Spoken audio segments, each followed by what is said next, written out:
Hello everyone! Samahan nyo kaming magluto ng takoyaki. Yan guys ang merienda namin ngayong araw. Ayan, anak ko nga pala guys ang nagluluto ng takoyaki para sa aming merienda. Ayan guys, maliit lang yung pinaglulutuan niya.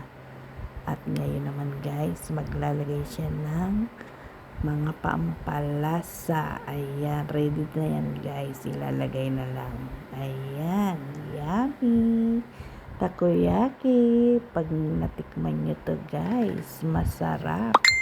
Ayan, merienda time. Ayan guys, kulay green naman, parang dahon yan guys na giniling.